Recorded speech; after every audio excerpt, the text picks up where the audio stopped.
নমস্কার, মা ঠাকুমার রান্নাবাটি চ্যানেলে আপনাদের সবাইকে স্বাগত জানাচ্ছি। এটা আমাদের এই চ্যানেলে প্রথম ভিডিও, আশা করি সবার ভালো লাগবে। এটা হলো গিয়ে ইলিশ মাছের পাতুরি করা হচ্ছে। 4 পিস মাছ আর কলার পাতাগুলো আমরা একটু রুটির তাওয়াতে করে সেঁকে নিয়েছি।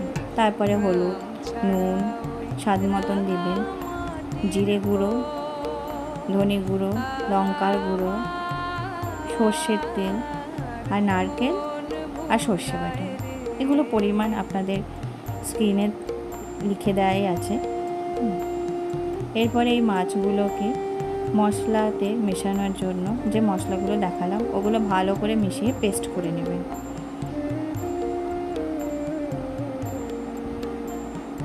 ব্যাস, পেস্ট করা হয়ে গেল।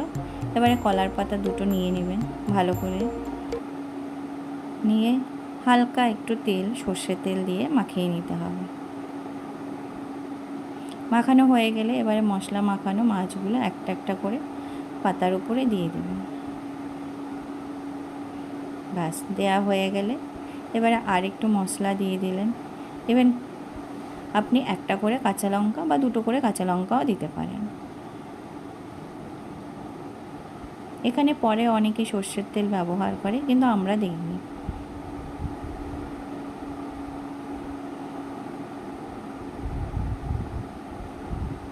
ব্যাস, মশলাটা দেওয়া হয়ে গেলে বাটিতে যে মশলাটুকু ছিল একটু জল দিয়ে জাস্ট একটু ধুয়ে উপর দিয়ে হালকা একটু জল দিয়ে দেওয়া হলো। এবারে পাতাটা ভাঁজ করে, আপনি যে কোনো সুতো দিয়ে, সাদা সুতো হোক বা লাল সুতো, যেগুলো আমরা সেলাই করতে ইউজ করি জামা কাপড়, ওই সুতো দিয়ে আপনি বেঁধে নিতে পারেন।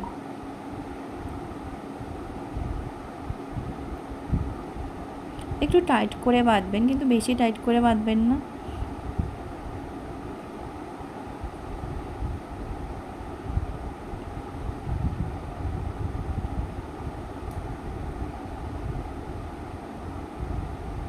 ব্যাস, এবারে ভালোভাবে বাঁধা হয়ে গেল। এরকমভাবে 4টে মাছই আপনি মশলা দিয়ে একটা কাঁচা লঙ্কা দিয়ে বেঁধে নিলেন।